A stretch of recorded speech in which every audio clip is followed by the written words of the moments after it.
taking some tours over the weekend, was also in Kwewu and a number of places as well, making a lot of comments as well, making sure that he reaches out to his supporters. But let's look at what the stories on the front and back pages. We start with the Ghanaian Times, Mamavi, and it talks about how Andani's apparently vowed that even though there's trouble brewing in Dagbon, Andani's vowed to resist Abdullah's funeral at Bewa Palace, and cops killer arrested. Up there we have court orders, arrest of minister, and we're talking about Dr. Kweku Agyeman-Mensah, who is a minister of water resources, works and housing, and president visited the family of the former chairman of the MPP, Jake Otanka Obechebi Lamte, and it's been captioned on the front page of the Ghanaian Times. President eulogizes Jake.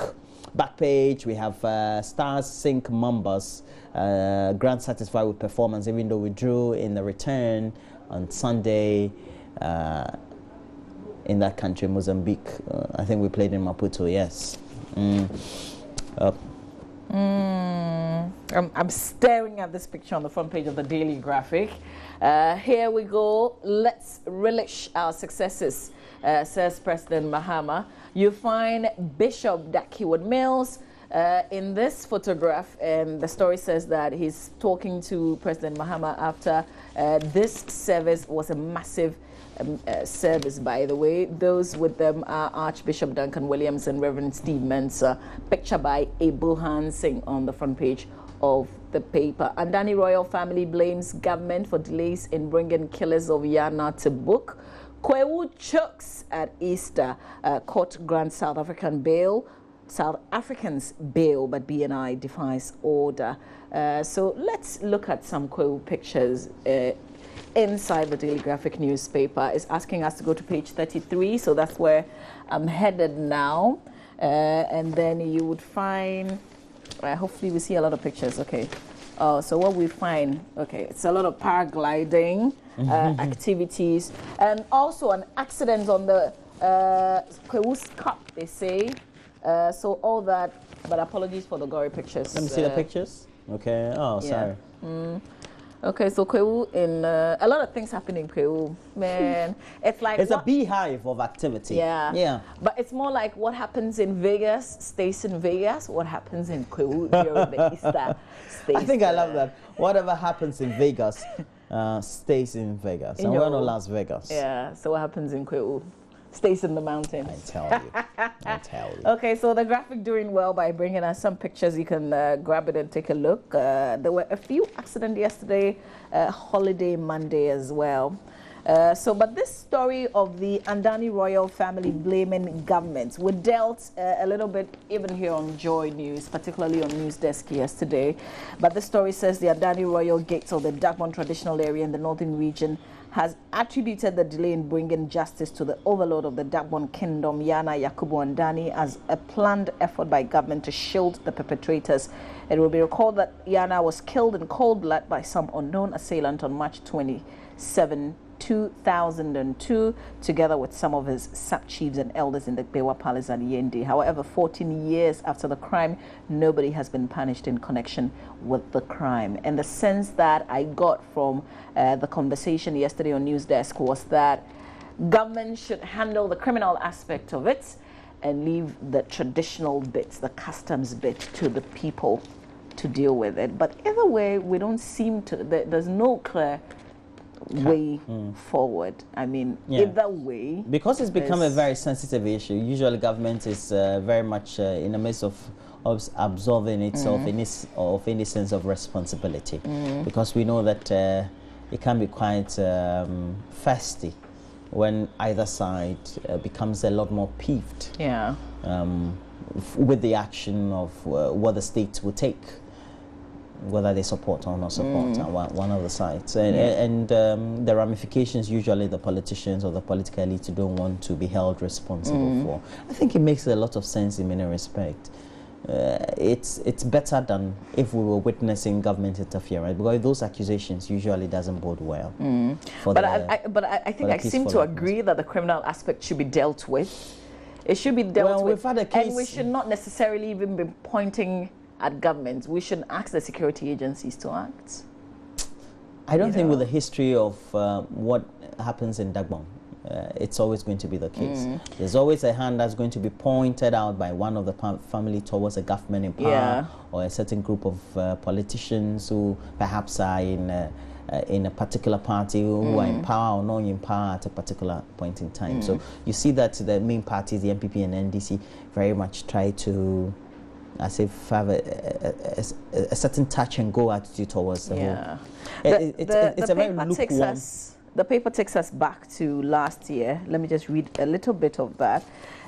It says that last year, the Abudu family gave the government a 2-week ultimatum to fast-track rehabilitation works on the Gbewa Palace to enable them to perform the final funeral rites of Muhammadu Abdullahi, or they would use any means possible to enter the palace to perform the funeral rites for him.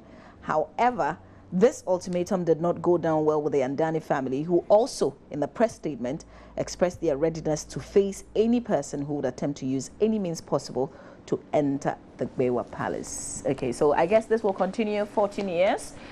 We will still be counting the years until we decide that we want to resolve this. But details of the story in the graphic newspaper. Okay, front page of the Daily Dispatch. We're just talking about the birthday of the flag bearer of the MPP. Go ahead. The birthday of the flag bearer of Nana Addo Dankwa Akufo-Addo. The birthday of the flag bearer of the MPP, Nana Addo Dankwa Akufo-Addo, and he always will be making the news, especially the period prior to the election on November 7. Ghana would have bent that in 2012, if I was violent. Akufo-Addo had been speaking to some supporters over the weekend and really dismissing all the talk that is being coined in the public platforms and in public discourse about whether he's violent or not, because the accusation has come really from the party that the BNI and the security apparatus and government really wanted to paint the individual or the personality Nana Addo Dankwa Akufo-Addo as a violent person, and he spoke on the subject for the first time. Back page, we have all that you need to know about Captain Edmond Kojo-Koda, and we're told that he's the head of security for the MPP flag bearer, Nana Addo Dankwa Akufo-Addo. We also have the Daily Guide. It says drama over security couples, BNI swerves court, DI offices raided, MPP lashes out, JB Dankwa by-election apparently is today. We'll speak to our correspondents who are there and try to get an insight into what really what the readiness is, and then we'll also have a lot more issues to look at. Okay, Roland, this message says, good morning. Actually, we've waited so long for you guys. Apology accepted. You guys are looking fantastic. Greetings to Nana Addo and Honorable Mohammed Salisu Bamba, MP for Ejura, Sesho Dumasi. He's really transforming the constituency. Shamsuddin in Ejura. We get this message about your member of parliament. We should pay you a visit and see exactly how he's transforming the constituency. More messages welcomed on 0560 800,000. I've got to find the newspaper. Captain Koda released from BNI cell. Fitch warns Ghana over deteriorating debt situation. Health CSOs disappointed in political parties, and airport company beefs up security. This was also making rounds very much on Facebook. But let's start on page 2 on the Fitch story. It says that credit ratings agency Fitch Ratings has warned that Ghana's fiscal and external deficits leave the country vulnerable to domestic and external shocks, including low oil prices and tight financing conditions. It added that the result has been lower growth of some 4.1% in 2015 and the public debt to gross domestic product ratio of 72%, well above the B median of 47%. It's got a lot more detail that you can read in the paper. Let's touch a bit on the airport security issue. It says that following terrorist attacks on the Brussels airport in Belgium and a warning by security chiefs of a credible terrorist threat to all countries in the sub-region, including Ghana, Ghana Airports Company Limited has beefed up security in and around airports in the country. So in a notice to the traveling public issued by the Ghana The Ghana Airport Company, and cited by the finder, it indicated that all passengers would be screened before entering departure halls. More details, especially if you're going to be using the airport for one reason or the other, you can grab the paper and read the details. So that will be it for the finder, Roland. We have front page of the Business Day newspaper.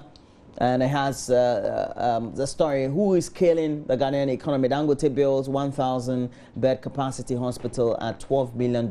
Rich Hospital, 420 bed expansion project costs 250. This is fascinating. Okay. No, say what you said again. Me say, Tio, Dangote, Osi Aspiti, Awo Alatamim. The bed capacity is 1,000. Okay. We built 420, and the cost. It cost more. Yes, but which year are we talking about? Oh. And he used his own cements. What did we use? Okay. Differences in costs. What is in his facility? Yeah, what is in ours? Sure. You know, in terms of equipment. So we're not just looking at you have a point. The building. That's you it. You have a point. Okay, yeah. Charlie. But we tend to spend a lot more when we are building here in Ghana, right? Yeah. Back page, we have Black Queens move up 2 places in FIFA ranking. That's all we take solace in. So we are what? What are we? We don't pay. I think it's very little attention to the Black Stars, to the Black Queens. Look at the Black Stars, even with the qualifiers, they are like everywhere. So where are we, Roland? Ranking number what? 48th. Oh, really? Yeah, really. Ghana not scared of Avram Grant, or GFA not scared of Avram Grant. Concentrating on football, Grant tells Ghanaians and Techiman City players boycott training over unpaid salaries. Happens in the Ghana League all the time. But why do I think, Roland, that we've met our meter in Avram Grant's? We deserve him, right? No, I think like he's hard. Yeah, because he's seen it all. He's not even. I mean, he's coached a very big team at Chelsea. Like you guys do your worst. I don't care. Yeah. And if he stops coaching in Ghana, he can always get a job in a football circle somewhere. Yes. Yeah, but we need somebody who cannot be pushed around. And so if he cannot be pushed around, then that's it. The thing that many sports journalists were saying, that he needed to be in Ghana to watch the local league, etc. But at the time, the local league hadn't even started. And even at the time it started, the sure bet is it even strong? I mean, the sure bet is that all our players play outside. The ones who will be playing for that, we have to be realistic. Yeah. The 23 players will take for any tournament, all will be playing outside. Yeah, it's because our league is not strong enough to be able to compete with those that are even some of the smaller countries outside. Finland, Sweden. Our players are not playing. They are playing Finland, Sweden, US. Even the top ones, they play in small clubs, mid-table. But we want to be critical of everything. Roland, look at this this hospital conversation, the story in one of the papers. Okay, so this is a message. Even if Dangote uses cement to construct the hospital, it's still a cost. Yeah, true. He will cost it. It's true. But the point is that the point I was trying to make. Okay, but you got it right, so I don't have to explain myself. It's not like I'm a politician. No, not necessarily. It's just that relatively. But the point is that the cost of production in Nigeria is different from because it's subject to inflationary trends. Because the pricing mix in Nigeria is different. The elasticity and all that tends to affect that tends to affect products and services in Nigeria. Is different. It's actually peculiar to each country. So it makes a lot of sense to argue that way. But the point is we can do better with what we vote or we allocate for funding projects. We can do better in due diligence, etc., to make sure we get value for money. I think that's the thrust of the whole conversation that we're making. Okay. So, Roland, we have to go to Abuakwa North now. We're just talking about the by-election. Yes. And thankfully, Kofi Siao is our correspondent, and his app is 49 minutes after 6. So we want to find out what's happening in Abuakwa North. Hello, Kofi. Mr. Siao? Hello, I can hear you. I hope you're well. I'm well. Okay, cool. So the by-election that's happening today, I think yesterday we got a sense that everything was in place. Does it look like the people are going to be voting this morning?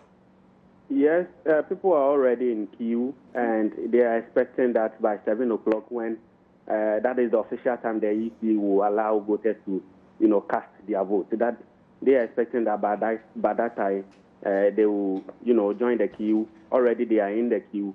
We are expecting that by that time they will go ahead and cast their vote. So that is the situation here in Ebuapano. Give us the sense of, let us understand the atmosphere, because we know that this election is because we lost the sitting member of parliament in a situation that we really would not even want to remember. Are people excited about this by-election? What do you get? What kind of sense do you get from the voters? Well, competition, I must say, is very down, because the NDC, who are actually the arch rivals of the NPP, are not competing in this election.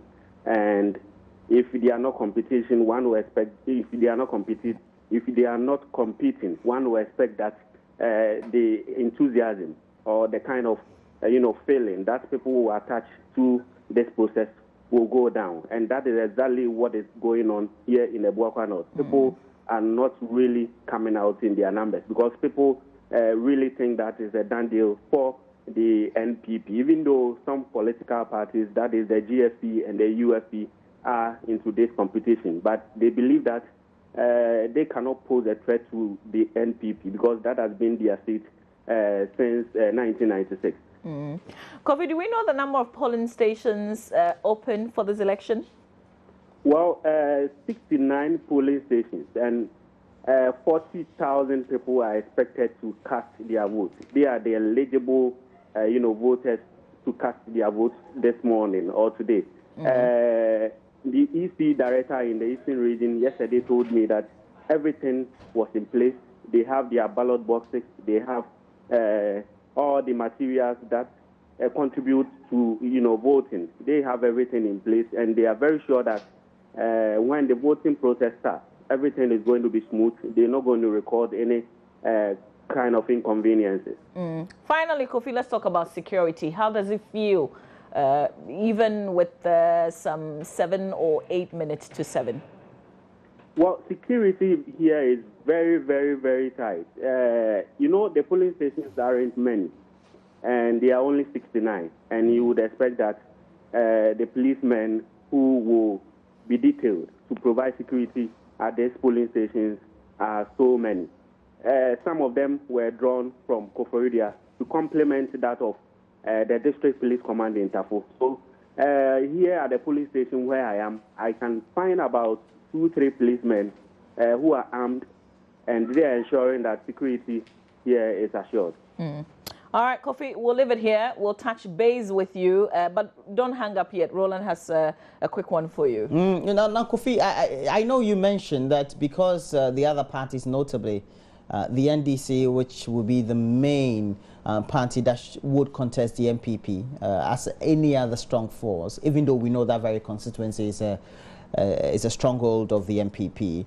What usually do you get as a sense of sentiment or view from the voters on the ground about how they would want to use this very by-election as a message point, so to speak? Well, Roland, the question on the list of many residents in the area is, where are the NDC voters going to cast their votes to? Is it that they're going to remain in their rooms? Is it that they're going to come out and vote for the NPP out of sympathy? Or is it that they're going to vote for any of the 2 political parties that are competing the NPP today? Okay. Just to send a strong signal to the NPP that they are not relaxing. The NDC is also around. That is the question on the list of many people here. So we are expecting that the voting will start. When it starts and counting begins, that is when we're going to know whether the NPP or the NDC, is still into this competition, as to, sending a strong signal to the NPP that in the 2016 election, that is the main election, they're going to come out and vote, in that election. All right, thank you very much. Coffee, we thank you for your time this morning. We'll touch base with you when the voting proper is underway. Sule is in Garu, and Sule is getting very naughty on WhatsApp this morning. He says, Mama V and Roland, hey, you pa, enjoyment be what? You have forgotten the holidays over and came late. Yeah, we were here yesterday when you were sleeping, when you were having fun. Okay, so we've got a lot more of your messages, but we have to make way for sports, Roland. Benedict Owusu-Dankwa, fortunately, today he's willing to work, so he's got sports, and we'll be counting him down like we've never done. So stay with us here on the AM show. We're definitely on the road now. Good morning, Roland. Mama V, how did you enjoy the season? Roland, ask Mama V why she did not honor my invitation to Kakum National Park, Cape Coast during the season. From Who's that doctor? Alpha Zari in Cape Coast. No, Oh, okay. Alpha Zari in Cape Coast. I think I didn't mark it on my calendar. That's why I didn't make it. Okay, Alpha Zara, yeah, I think I'll take up that very invitation. Yeah? And I'll be there, I'm sure, over the weekend. It'll be good for you adventure. to take me. All right, so stay with us. We've got a lot more action in sports. Is it Guinea-Bissau? No, Equatorial Guinea. You know, I think they got to the quarterfinals or so in the Africa Cup of Nations, but unfortunately for them, they are out. Ghana, where are we really? I think my understanding is that 15 teams playing today, but Benedict has got the details. All right, so we're taking a break. When we come back, Benedict also will be here. Yeah.